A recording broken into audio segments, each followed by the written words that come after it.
Sorry, I misspoke. I meant to say, hello and welcome to the Nature Disturbed podcast. A podcast where we explore the good, the offensive, and the confusing parts of the animal kingdom and beyond. This podcast was recorded on the land of the Wurundjeri people of the Kulin Nation. I pay my respects to elders past and present. This episode contains strong language and adult themes. So, I'll tell you what I'm wearing. I'm dressed as Goldilocks. I've got on a knee-length pastel blue skirt with puffy sleeves and a blonde wig. I've tied it up in some blue ribbons. I've also filled the sink with porridge, which is a nice change because it's quite warm. But the smell's making me hungry. Would it be weird if I ate some of it? Yuck. Tastes like soap. I've got some bad news, some good news, some fantastic news, some terrible news, and some neutral news. The bad news is that for some of the topics I wanted to cover, I was unable to secure an interview with a researcher. There's only so much cold emailing a boy can do before she has to take matters into her own hands.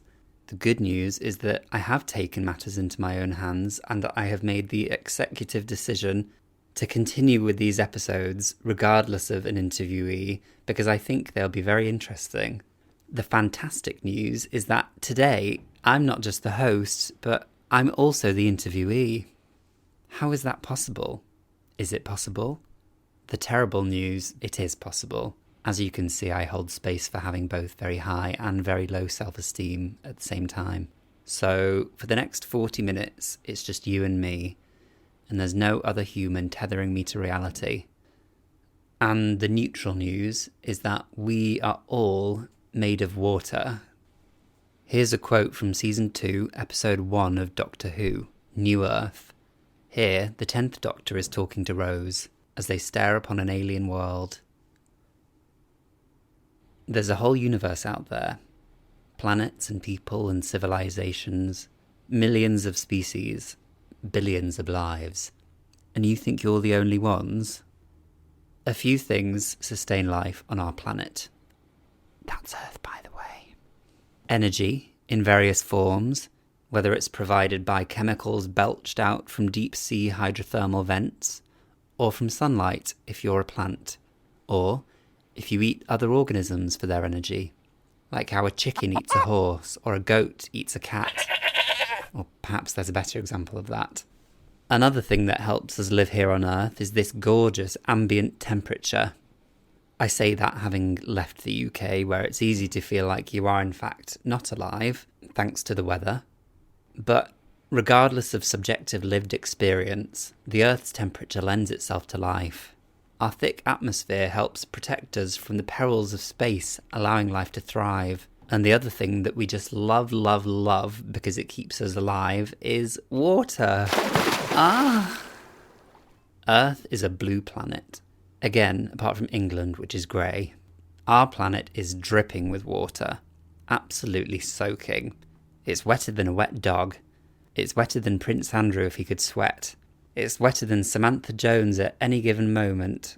It's wetter than my bedsheets when I wake up in the morning because I still wet the... Actually, I prefer to move on from that one. The Earth is wet. Now, Earth isn't the only planet to have water. Even within our solar system, billions of years ago, Venus may have been our solar system's first water world, though its oceans have since evaporated. And once upon a time, Mars was much more Earth-like, with liquid water present in an atmosphere that could have supported microbial life. Though that too has changed, it has retained water in the form of ice underneath its surface and at its poles. There's ice on our very own moon. And further from the sun, water exists in great quantities. Many moons of Jupiter and Saturn have water, including Jupiter's moon Europa, thought to be an icy shell surrounding a great saltwater ocean. There was a time, not too long ago, where those who believed in aliens were considered to be crazy. But let's get one thing straight, Missy. There are 100 billion planets in our galaxy. There are billions of galaxies in the universe. Water is common, and so are so-called habitable zones. So, if someone is crazy in the good year of 2025, it's because they think that there's life on Earth and that's it. Now, these habitable zones have another name, and they explain my dashing outfit. They're also called Goldilocks zones, and they vary depending on the star they are relating to. These zones are not too close, not too far, not too hot, and not too cold to allow for the presence of liquid water, which scientists believe is essential for life. I've quoted her before and I'll quote her again. It's Victoria Beckham in her 2015 interview with Elle magazine. I think it's very important to drink lots of water. Let's consider how life began here on Earth.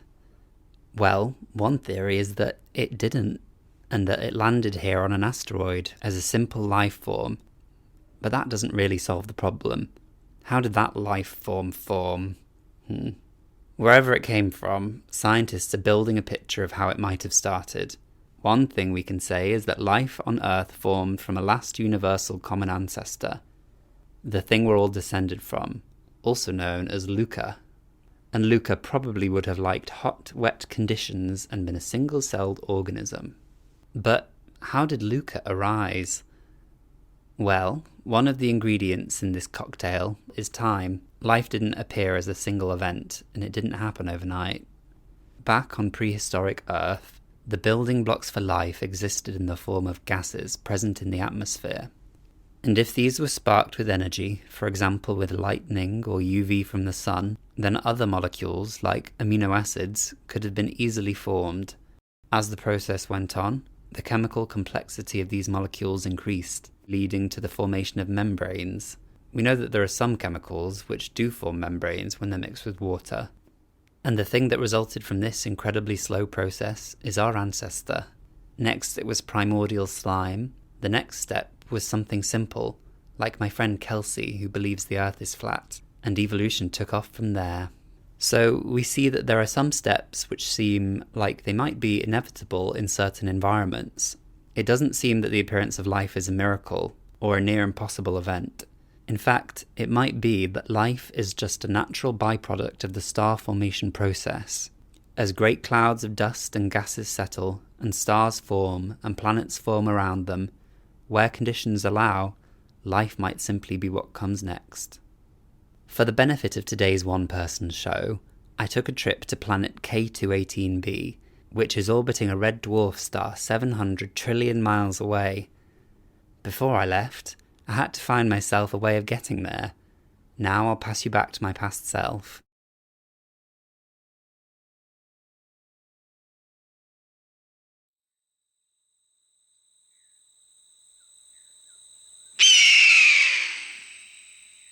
Hi guys, I'm 48 kilometers north of the county seat and town of Van Horn, western Texas.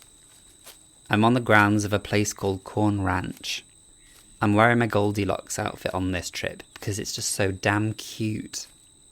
I have to keep my eyes peeled because I jumped the fence to get here and the grounds are patrolled by armed guards. Corn Ranch is Blue Origin's spaceport, owned by Jeff Bezos, and I'm planning on borrowing his rocket. I'm trying to get to the launch complex. I think I have eyes on it, over in the distance. His rocket is called the New Shepard, and it's the one Katy Perry recently went up in, along with other astronauts. You can't see me, but I'm doing air quotes. The slogan used by Blue Origin, confusingly and unironically, is, "For the benefit of Earth." So to that I say, don't mind if I do.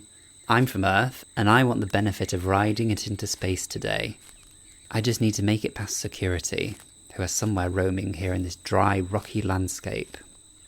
You know, being here, it feels already a little bit like I'm on another planet. Rolling barren hills in every direction, lots of exposed, cracked earth. I feel alone here. It's hard to imagine, in a place like this, that the earth is abundant with water which sustains around 10 million species. And one of those species has just approached through this desolate prairie. Standing yonder, America's fastest land animal, the pronghorn. It looks like a deer or antelope, but its closest living relatives are the giraffe and okapi. It's about 1 metre tall, sandy coloured with white patches and black markings around its head. Each of its horns branches off into 2 forward-facing points. Like us, about 70% of this animal's body mass is water. There it goes. Nice to be reminded of the beauty of life here on Earth before we head up there. It's running in the direction of the launch site. I'll follow. I'm nearly there. The new shepherd is growing larger in my field of vision. Ah! There's a guard coming towards me from over the hill. I've just ducked down. I don't think he's seen me. I'll have to crawl like a silly dog the rest of the way there. Okay, just a bit further. Ouch, my knees. What was the point in all that kneeling practice? And I'm here. Whew. I'm just hiding behind a large tank of some sort. And there it is. The rocket is about 20 metres away and... Hang on, is there a press conference happening? Jeff Bezos is there, facing away from me. I recognise his head. He's got some people who look very proud of themselves with him, at least they do from the back. It's in the way they're standing. They must be astronauts. Give me a break. You can't see me, but I'm making a wanking gesture. They're talking to a camera. They must be preparing to launch. I've timed this perfectly. That means the new shepherd is fueled up and ready to go. Now, how do I get there without being seen? Shit! A security guard has clocked me. No time to think. I have to make a dash for it. Stop! I'm on camera. Hi Jeff, congratulations on the tacky wedding. Up the stairs. Slam the door. Come out with your hands. Sorry boys, I'm commandeering this vessel. I'll bring it back, I promise. That's a bold-faced lie. Now, how do I get this thing to fly? There aren't any buttons. I'm sorry, the people who have sat before me in this buttonless, consoleless contraption are nothing more than slovenly passengers. How on earth could an astronaut fly this? Oh. Well, that worked. I guess it just needed a kick. Ooh, that's got to hurt. I think I may have singed one of the guards with the exhaust plume. He'll be fine. Maybe. And I think I may have singed off Bezos's hair. Oh wait, no, he was already like that. There's our pronghorn down there, enjoying a nice tuft of grass. And here we go, off to find some extraterrestrial water. As I pass through the Earth's atmosphere, I consider that it is a hearty, swirling mixture of life-supporting gases. 78% nitrogen, 20% oxygen, with some others like argon, hydrogen and water vapour in there too. It is retained by gravity, and it acts as a buffer between our planet and space, protecting us from ultraviolet radiation. It also provides the pressure needed to sustain liquid water. About 80% of the atmosphere's mass exists within the first 12 kilometres from the surface. Beyond that, the atmosphere becomes drastically thinner. I have to say, I think the blue and white and black interior of this vehicle is a little derivative, but I like it.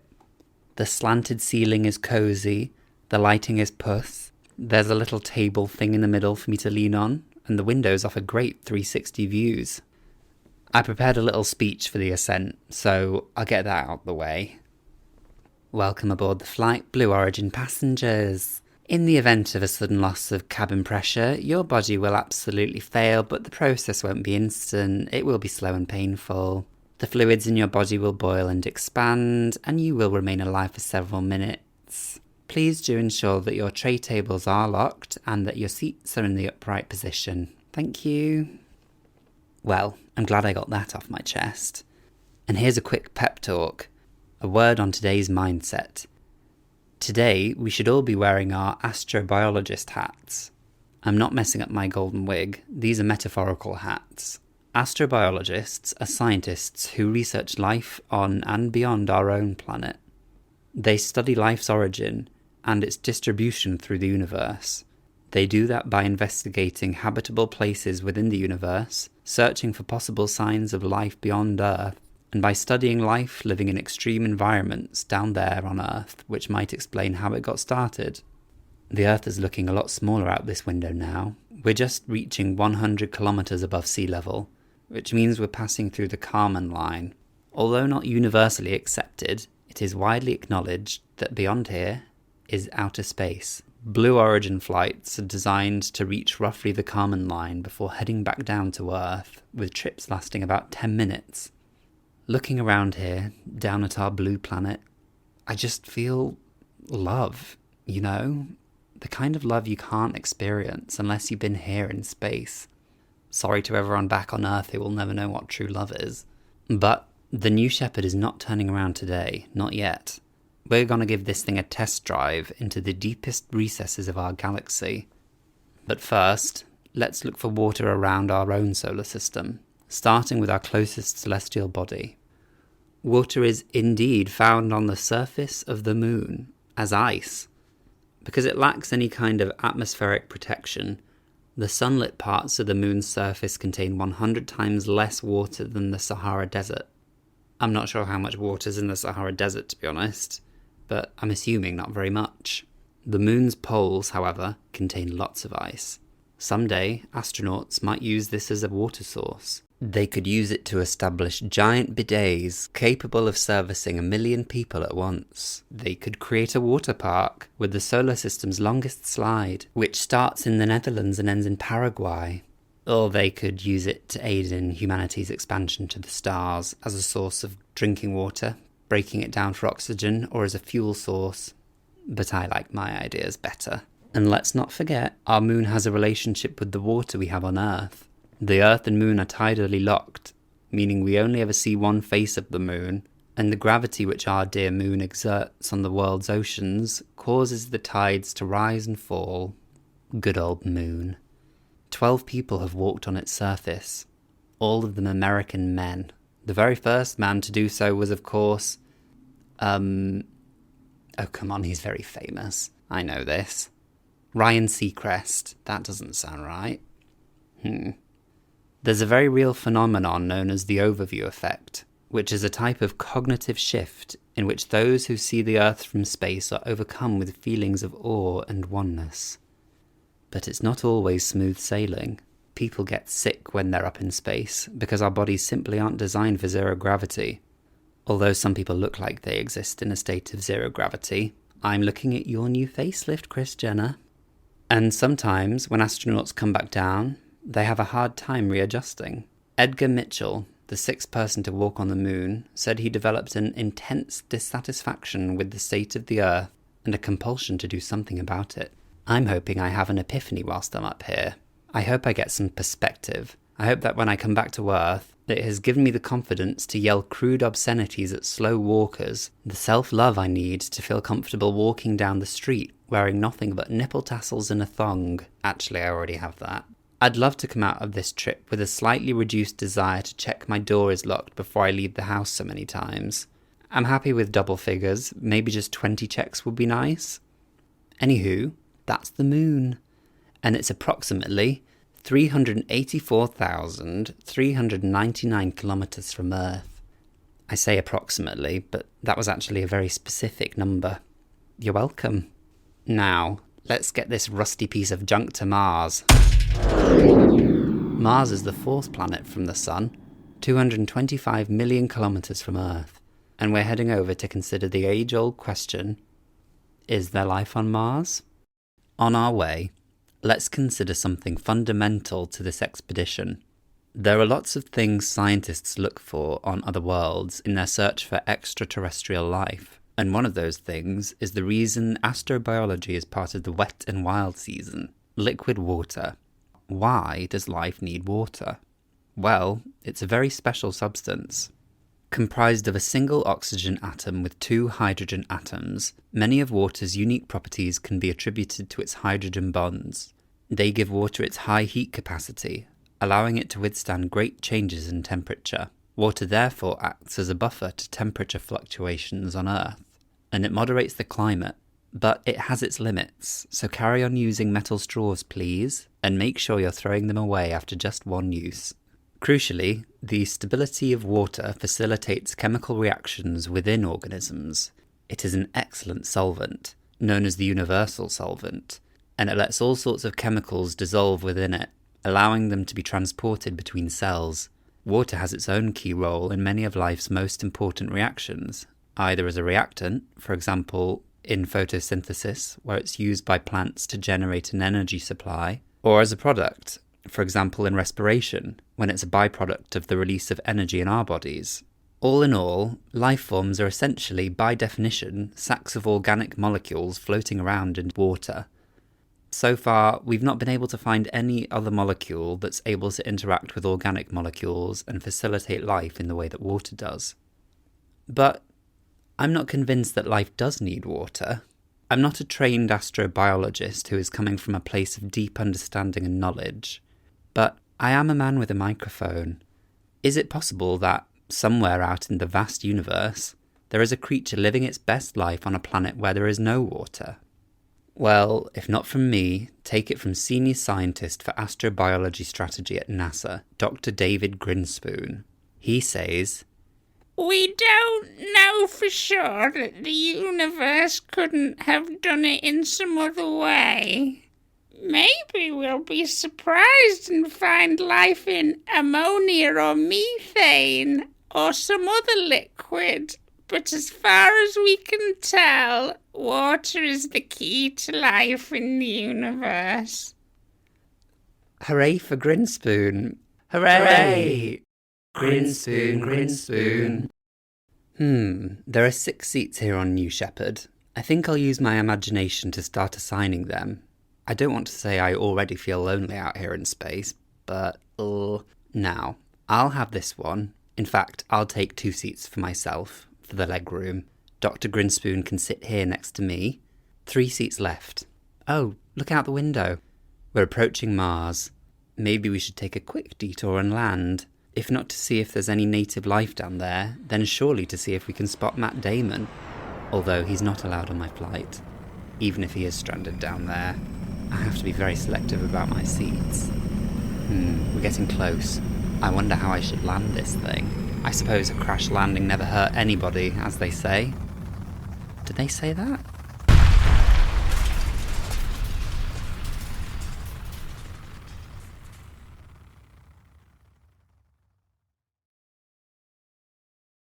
Well, here we are, the red planet. I'm feeling spontaneous. Let's go outside. Oh, wow. Well, I can breathe. That's a relief. I'm not sure why. This is a science podcast, but I think we'll all just have to agree to let this one slide. Here on Mars, there is 62.5% less gravity than on Earth, which means I will take great pleasure in bounding gently across the surface like a ballerina. I can confirm it is very red here. It's redder than King Charles's sausage fingers. It's redder than my swollen nipples. I don't know why I said that. My nipples are perfectly nice and are a normal colour. Moving on. Water exists on Mars, and like the Moon, it is predominantly contained at its poles in the form of polar ice caps. Over the years, rovers have been sent by humans to scope it out. Curiosity, a rover the size of a car, is here now, looking for signs of ancient life. Oh, talk of the devil. Sorry, didn't mean to call you the devil. You must be Curiosity. And that must mean I've landed on Mount Sharp, the central peak within Gale Crater, a large impact basin. Curiosity landed here in 2012, and its job was to drill down into rock to take samples from the Earth. The Earth? That's the wrong word. The Mars, I guess. Curiosity has drilled over 40 holes. In June this year, it completed its 43rd successful drilling, which it named Altadena. Hey, Curiosity, I've got another hole you could drill, and you can name it whatever you like. What do you say? Do I make you curious? What do you mean you're busy looking for signs of life on behalf of humankind? Well, I guess that's pretty clear, actually. Fair enough. I'll let you crack on. Do you mind if I stand here and yap for a moment? Thank you. Since arriving here, Curiosity has been investigating the landscape to understand its potential history for facilitating life. It was sent here by NASA. Sorry, Curiosity, I'm talking about you as if you aren't right here next to me. You were sent by NASA. And what NASA has concluded based on the samples is that this crater was formed by a meteor impact around 3.7 billion years ago. The ground beneath it cracked, and a central peak, that's Mount Sharp, was formed. Water entered the crater from groundwater via the cracks, and flooded in from melting ice and rivers of liquid water above ground. So, once, this crater contained a huge lake. More drilling by Curiosity revealed the lake, and the groundwater beneath it, contained the organic materials, nutrients, and energy sources which would have been needed for microbes, and that these life-friendly conditions may have lasted for a long time. So if life did evolve here, it could have been here for a while. Curiosity continues to search for evidence of ancient life. What do you think, Curiosity? Was or is there life on this planet? Oh, goodness, you've changed your tune. You're making me blush. But the answer is no, I don't want to drilling now. You had your shot. And anyway, you didn't answer the question.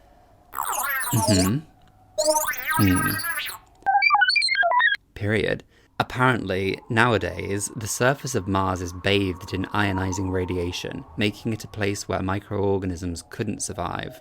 So if life was here, it will be found underground. You could just say you're not sure. Yes, I know, I'm sorry, I'm not trying to pressure you. I'm sure it does get lonely here. Well, all the best. I have to carry on with my search for extraterrestrial water now. Oh yes, go on. All right, I'll give you a kiss. Farewell, Curiosity. Go forth and find evidence of Martian life. Or not. Again, no pressure. Whatever is fine.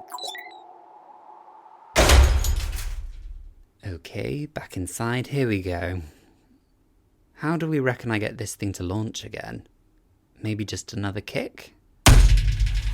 Ah, perfect. Up we go. And if we look out of our window, just past Mars, is a gorgeous spacecraft heading to the same destination as us. It's on its way to Europa, one of Jupiter's moons. This is the Europa Clipper, another of NASA's missions. I'm waving at it. Hello, Europa Clipper. It's not waving back.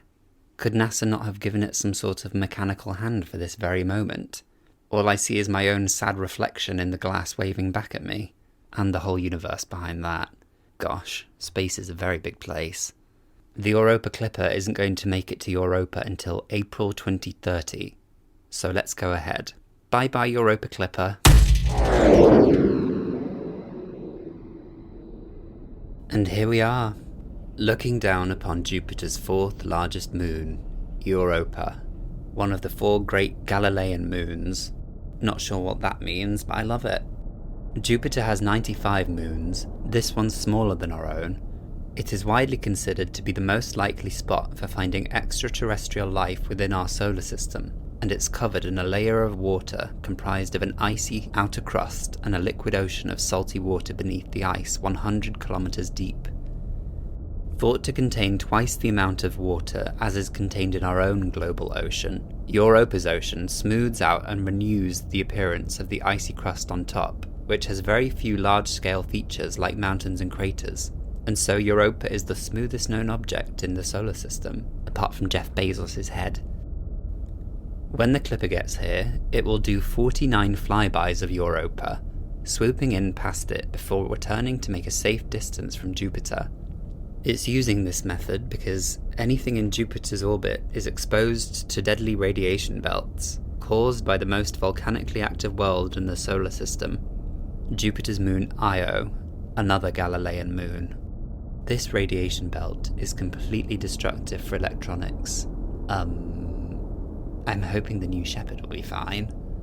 Europa doesn't get very much heat from the sun, only about 4% of the amount we get on Earth. But heat doesn't have to come from the sun. Scientists believe that the water on Europa is liquid because heat is being provided by tidal flexing, a push and pull effect as Europa gets squeezed and pulled around by the gravitational pulls of Jupiter, generating enough heat to keep the water liquid and, potentially, with a temperature similar to that of cold oceans on Earth. Tidal flexing may also be providing some other conditions needed for life, by pushing magma in Europa's outer core up to the surface to the bottom of the ocean, heating water trapped in the crust and infusing it with a delightful concoction of minerals. This forms hydrothermal vents, similar to the ones we see on Earth in the deep sea. On Earth, these support bacteria, in the complete absence of sunlight. Maybe the same thing is happening here. Another unusual quirk is that all the nasty radiation coming from Io provides energy, which forms molecules which not only can act as fuel for life, but are also making their way beneath the icy crust and into the ocean.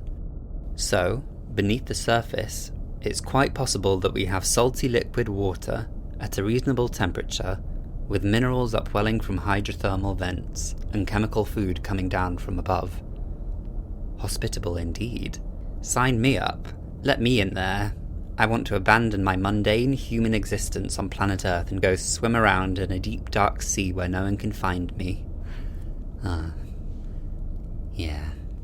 But before I can do that, I have at least to make it to K218b. I can't believe we haven't even left the solar system yet. Oh look, there's Uranus. I'm not going to do any Uranus jokes because they've all been done before. Uranus has been done so many times before. Uranus has been done to death. Uranus is such a huge, old, worn-out joke that I'm not going to go there. Oh, and there's Pluto. Once considered great, now demoted to the second-rate ranking of a dwarf planet. That's got to hurt. Pluto reminds me of the Miss Universe 2015 runner-up, specifically Miss Columbia, when she was told that she'd won and then immediately had her crown removed and told that Miss Philippines was in fact the winner. Except in the case of our solar system, no one replaced Pluto. Sigh. It's looking at me like it wishes it was a planet. Sorry, hun, we can't all be planets. Okay, this is getting awkward, let's go.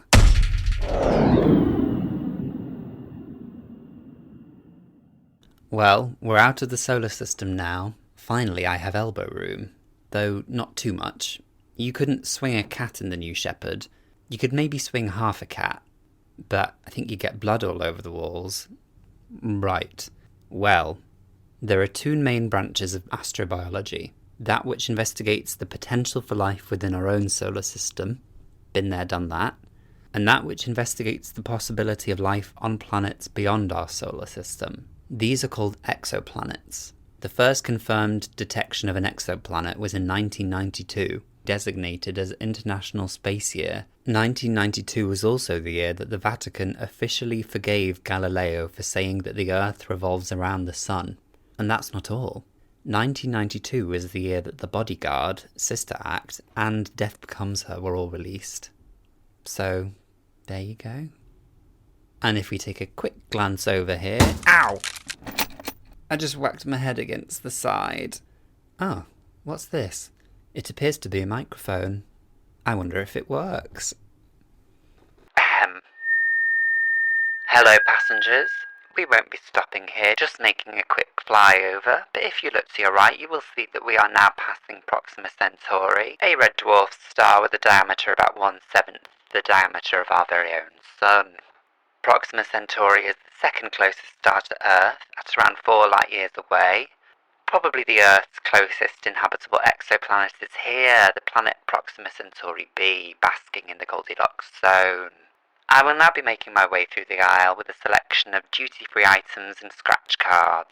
We are collecting money today for today's charity, which is actually a personal GoFundMe. I am raising funds so that I can buy a new sofa. Any scratch cards? Dr. Grinspoon, any donations? No? On we go. There are currently 5 spacecraft on trajectories to leave our solar system, including Voyager 1 and Voyager 2, and they will hopefully encounter another star system in a few hundreds of thousands of years. Good job the New Shepard is such a fast and reliable spacecraft. We got here in 32 minutes. And now, if you look to your left, you'll see the TRAPPIST-1 system, 40 light-years away from Earth.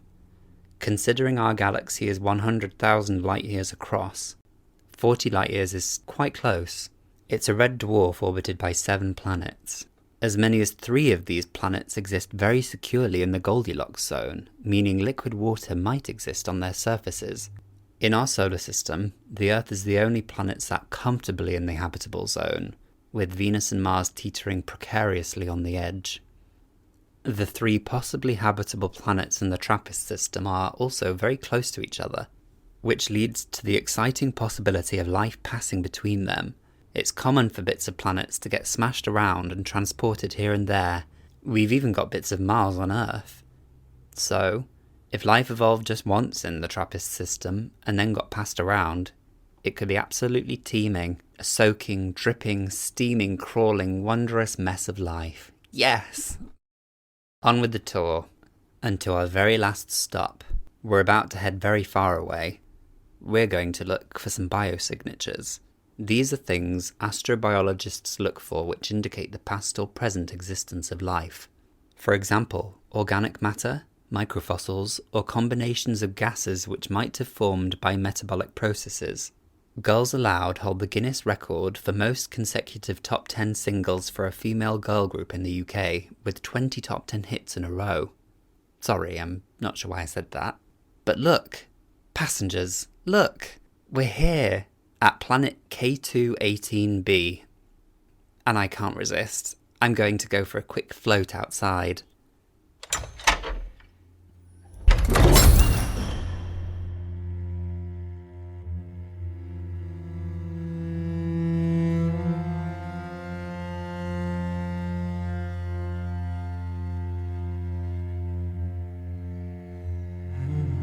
This planet, K2-18b, is 124 light-years away from Earth, and could be home to life. It's a water world, 2.5 times the size of our own planet, with a hydrogen atmosphere and a giant ocean. If there is life here, it's probably swimming around. Scientists have detected the chemical dimethyl sulfide in the atmosphere of this planet.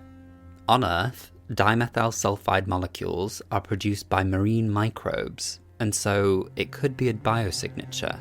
I'll just say the name a few more times so that it sticks.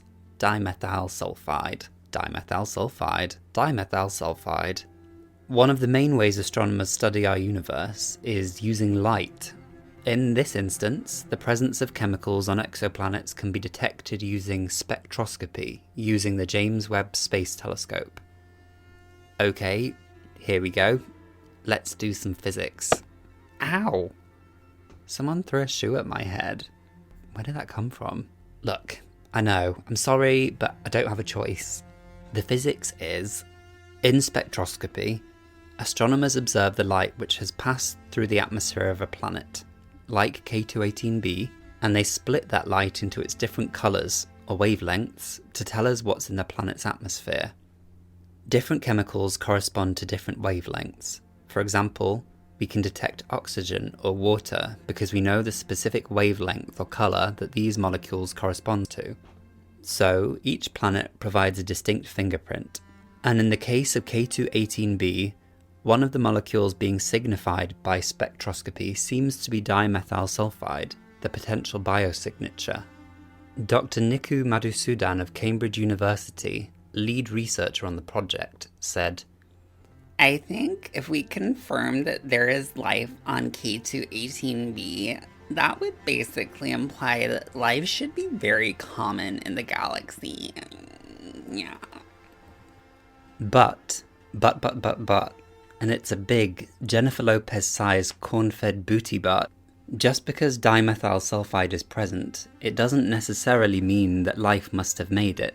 Now I'll turn to Professor Catherine Haymans, astrophysicist and the Astronomer Royal for Scotland, who said, and I quote, But even with perfect data, you still won't be able to say this is definitely of a biological origin, because loads of strange things happen in the universe, and we don't know what other geophysical activity could be happening on this planet. She's implying there that the dimethyl sulfide could have been made by something other than life. And among all of this, Charlie XCX said, I don't fucking care what you think. 3 different, exciting, well-informed opinions. You know what? Those 3 can take my 3 remaining seats here on New Shepard.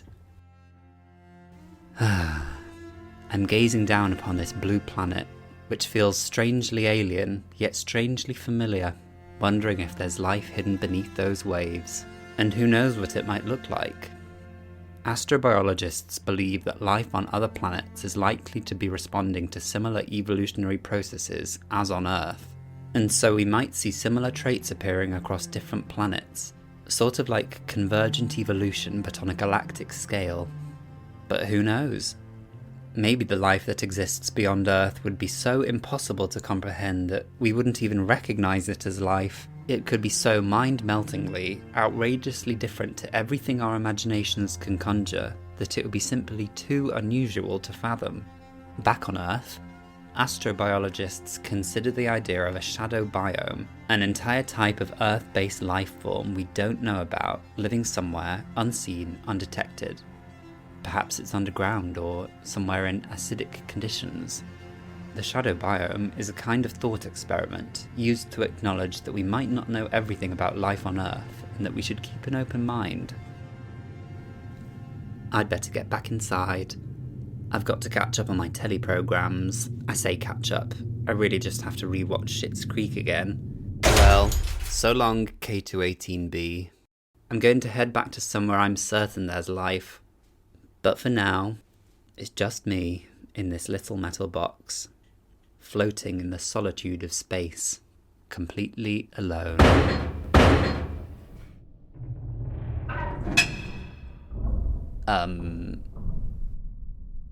What was that? Oh no. It really, really feels like something is alive out there. Is that door closed? Yes. I'll just peek out the window. I see the vast universe, shimmering stars, planets, beset in an eternal sea of black. What's out there? Oh! It's Katy Perry. She's in her Blue Origin uniform, just floating around. She's smiling and holding a bunch of daisies. No, I don't want a daisy. That's a nice gesture though. Thank you, Katy. What's wrong with this woman? Now she's gesturing like she wants me to let her in. Oh no, I'm really sorry, Katy. I would, but all my seats are taken. Now she's miming like she's sad, crying like a clown. I'm not sure what to do. I feel so uncomfortable. Does this thing have blinds? Thank God. Well, out of sight, out of mind. I'll just not enjoy the view on the way back. Well, that's the end of our journey. Let's go back to Earth and to all its muck and grime.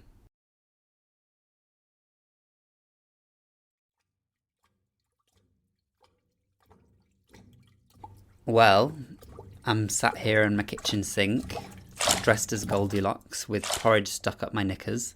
I managed to land New Shepard back on Earth successfully. Well, land is a stretch. It was a violent crash, but I did manage to aim it into my garden. I hope Blue Origin weren't planning on using it anytime soon because I'll be keeping it. Who knows when I'll need to use it again. I wonder if Katy Perry's still up there, and if so, what's she doing? Probably announcing a new album. Having landed back on Earth, I feel comforted by the things that I once took for granted. The vile, pelting rain against my back. The delicate, pattering footsteps of cockroaches beneath my bed as I try to fall asleep.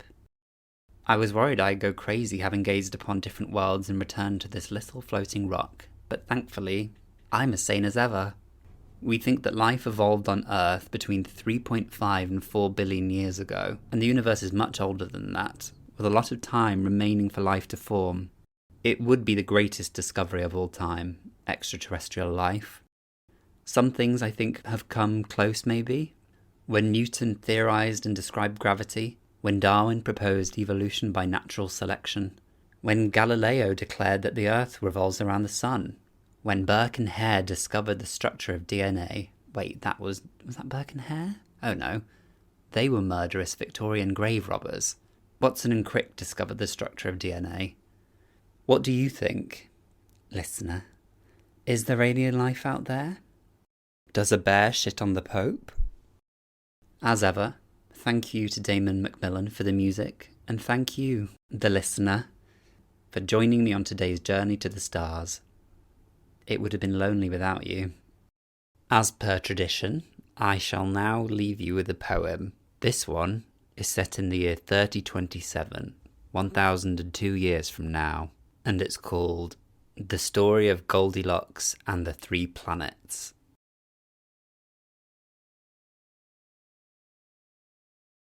Once upon a time, after the Earth was long destroyed, on a long and tiresome mission, Goldilocks is deployed. Goldilocks is a spacecraft sent out by humankind, named for the 19th century fairy tale. This shuttle was designed to transport human citizens, 1,000 of their kind, to colonize the cosmos and claim the best home they could find. For centuries they've been travelling in a cryogenic freeze, and at last they can awaken to take the planet which they please. The ship's automatic honing system has led to a red dwarf star. After detecting biosignatures, she had honed in from afar. Goldilocks was designed for transporting life, not terraforming, and so its destination was towards some place conforming to the whims and needs and fancies of the feeble great ape body. A planet warm, wet, and with oxygen. Any less would just be shoddy. As the humans thaw from frozen and look out for vital signs, they're presented with 3 planets on which this central red dwarf shines. A little small wee planet, the closest to its star, bright ruddy red in colour, like the end of a fat cigar, and then a middle-sized planet, sandwiched between the two, with swirls of white and green and red, but mostly turquoise blue, and at the system's distant edge, imposing in its might, there is a great huge planet, its surface scarred and porcelain white. Now the small hot planet, thinks Goldilocks, is lacking H2O and atmospheric nitrogen, so it has to be a no. For instead there are just greenhouse gases, methane and CO2, and excess radiation means this planet will not do. Next, Goldilocks collects data from the planet huge and great. Alas, the distance from its distant star has sealed its icy fate. A water ocean far too deep and no tidal flexing warming has formed high-pressure ice, which has prevented life from forming. So Goldilocks retrieves the data from the planet in the middle, which has ambient skies and lands and seas, and so does solve the riddle. The spacecraft then heads over. She deposits eager passengers, and in this planet they stake claim. Here, these apes are Earth's ambassadors. They dominate completely, and they have no real fear. And they use the planet as they please for 100 good long years.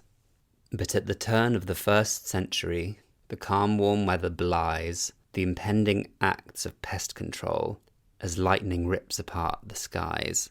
And in the flaming red and orange clouds, a spacecraft looms above the nation. A ship 10 times the size of Goldilocks, and it booms the declaration. Somebody has been living on my planet, and here they are.